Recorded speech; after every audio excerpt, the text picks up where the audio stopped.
Universidad Nacional Abierta, Programa de Especialización en Derechos Humanos, Unidad Curricular 997, Derechos Humanos de las Personas Privadas de Libertad.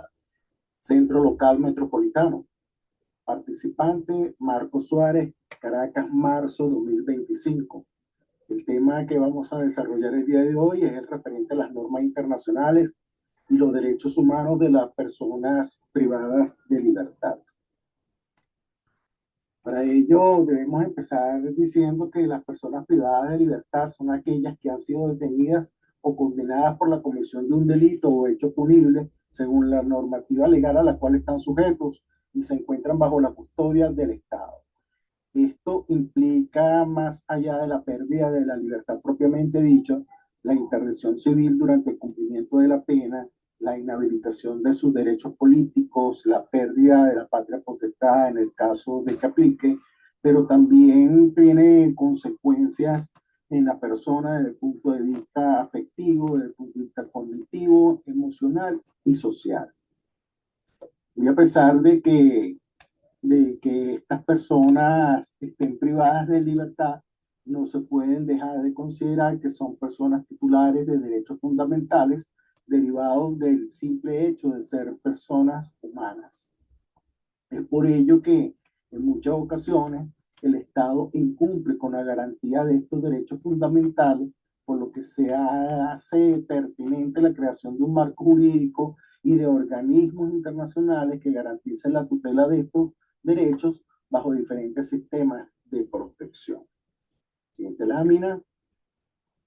Podemos entonces decir que el marco normativo internacional está constituido por varios instrumentos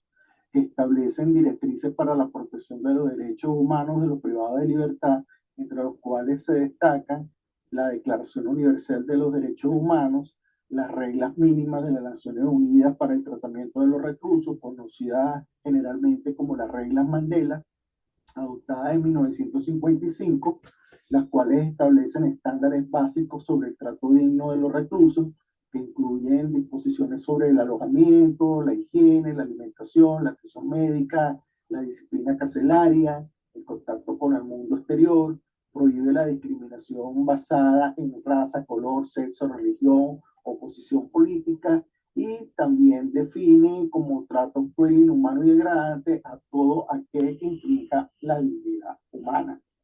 Tenemos también el conjunto de principios para la protección de todas las personas sometidas a cualquier forma de detención o prisión, adoptado en 1988, el cual refuerza la prohibición de tortura y los malos tratos, establece el cumplimiento obligatorio de los derechos procesales. Podemos mencionar también el Pacto Internacional de Derechos Civiles y Políticos, en el cual en su artículo 10 enfatiza que toda persona privada de libertad debe ser tratada con humanidad y con respecto a su dignidad inherente de su condición de persona. Luego encontramos la Convención contra la Tortura y otros tratos o penas crueles, inhumanos o degradantes, el cual prohíbe la tortura y establece los mecanismos de prevención, investigación y sanción cuando ésta se presenta. Y podríamos también mencionar los principios básicos para el tratamiento de los reclusos, el cual afirma que todos los reclusos deben ser tratados con dignidad y no pueden ser discriminados. Siguiente lámina. Tenemos entonces que la importancia de las normas internacionales en la protección de los privados de libertad cumple un papel fundamental en la protección de los reclusos. Y esto se manifiesta por medio de la garantía de estándares mínimos que permiten un trato digno y humano, la protección ante los abusos que evitan el uso de la tortura y otras violaciones de derechos humanos, el fortalecimiento de los mecanismos de denuncia, los cuales facilitan la supervisión y la prevención de violaciones de derechos, y la reducción de la reincidencia y la reinserción social, los cuales fomentan la rehabilitación en lugar del castigo a los reclusos. Podemos decir, siguiente lámina, que entre los principios fundamentales en la protección de los privados de libertad tenemos la dignidad y el respeto a los derechos humanos,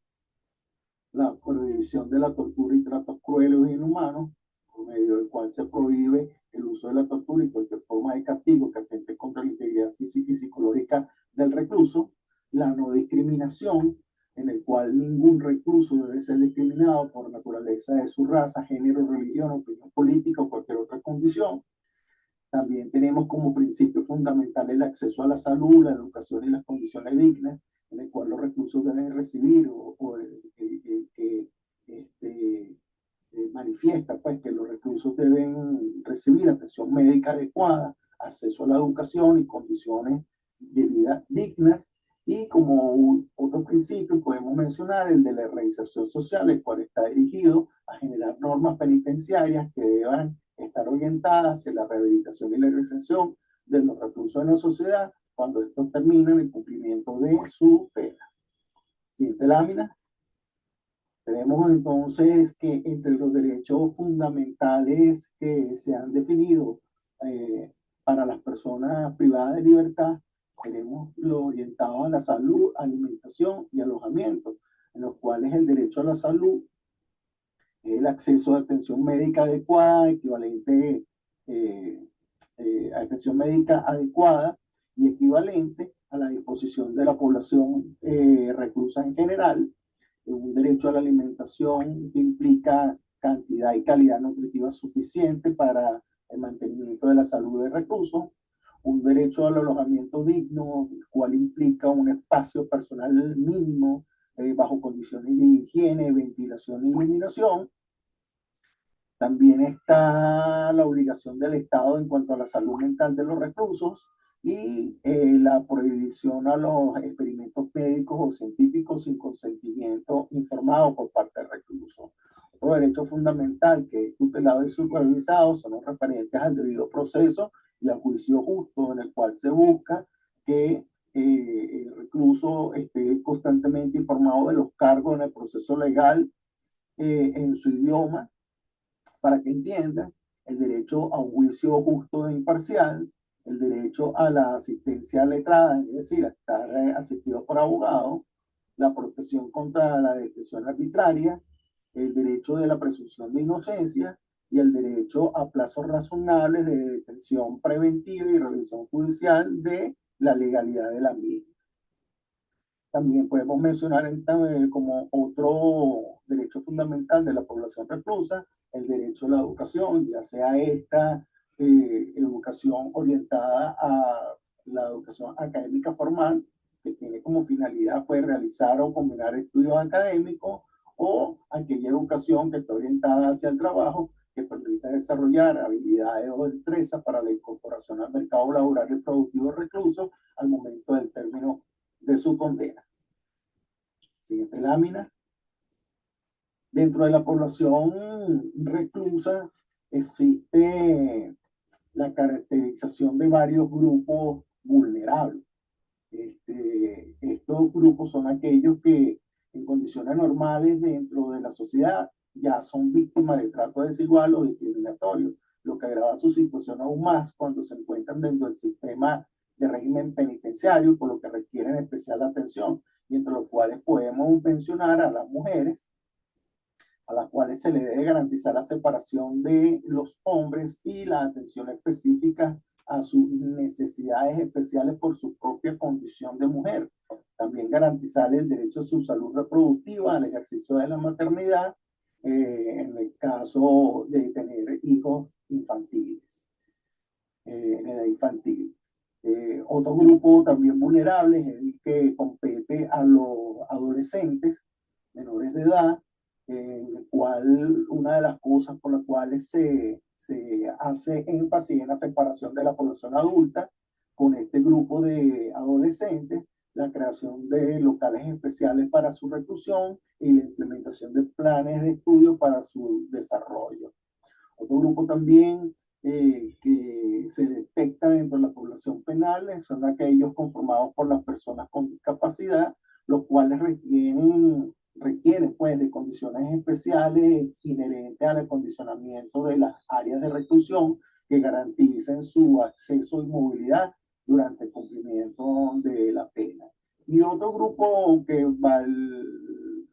la pena resaltar es el relacionado con los privados de libertad de origen extranjero. Pues este grupo en sí mismo, por su condición de no residente, pues presenta dificultades o imposibilidades en el mantenimiento de vínculos familiares que complican la comunicación y la convivencia dentro de los muros, barreras como la lingüística, la idiomática, las culturales y los problemas de salud vinculados con los diversos hábitos alimenticios, son situaciones o son elementos que deben ser sujetos de estudios para atender eficazmente este tipo de población. Siguiente lámina. Entre los mecanismos de monitorización y supervisión que tenemos para estas normas, tenemos el papel que juegan los órganos que se derivan de los tratados internacionales, tales como el Comité contra la Tortura, el Comité de Derechos Humanos, que pertenece al sistema de Naciones Unidas.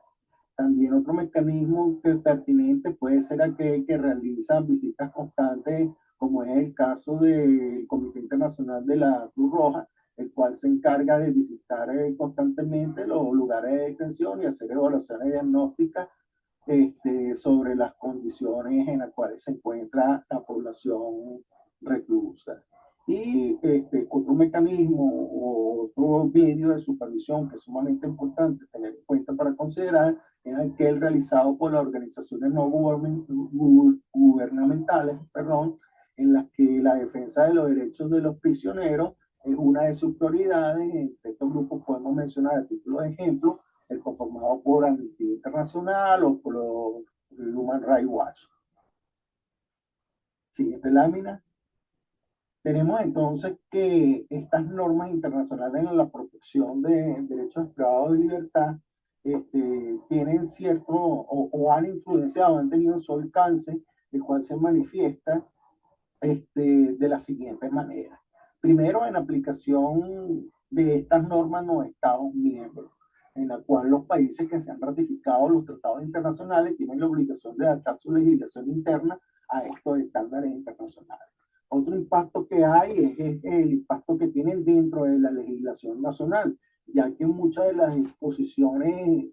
asumidas por los estados partes a nivel internacional finalizan pues en la constitución de leyes penitenciarias que se adaptan a los principios de dignidad, respeto de los reclusos. Y otro impacto que tiene, otro alcance que tiene estas disposiciones es en el que se refleja en el proceso de supervisión y monitoreo, en el cual los organismos como el Comité contra la Tortura, por decir algo, supervisan el cumplimiento de estos estándares internacionales. Siguiente lámina. Podemos decir entonces que en relación al cumplimiento de las normas que garantizan derechos de las personas privadas de libertad, tenemos los siguientes desafíos. Pues. En primer lugar, la disminución o eliminación del hacinamiento de las prisiones. En segundo lugar, la eliminación de la violencia entre los reclusos, lo que llaman violencia intramuros, y el abuso por parte del personal penitenciario. Otro desafío sería implementar los programas de rehabilitación y reinserción social, ya que, por lo que se dijo al principio de esta breve exposición, muchas veces el recluso, por la misma condición de tal y por el lazo de tiempo que va a estar privado de su libertad, va desarrollando elementos psicológicos que más que un proceso de reforma o un proceso adaptativo de convivencia social, lo que produce es una situación completamente contraria, donde se vuelve una persona disociada a consecuencia de la pérdida de humanidad a la cual es sometida durante su proceso de reclusión. Y otro desafío vendría, o vale la pena mencionarlo, es la eliminación de la corrupción y la falta de los recursos que dificultan el cumplimiento de las políticas en materia de reclusión. Por último, deberíamos decir pues, que los derechos humanos de las personas privadas de libertad es un tema prioritario a nivel del derecho internacional y que la existencia de la norma y tratado ha permitido de alguna forma u otra avanzar poco a poco en la protección de los reclusos. Aunque persisten desafíos en su implementación efectiva, es fundamental que los estados fortalezcan su mecanismo de supervisión y garanticen condiciones dignas en los centros de reclusión. Es todo. Muchas gracias.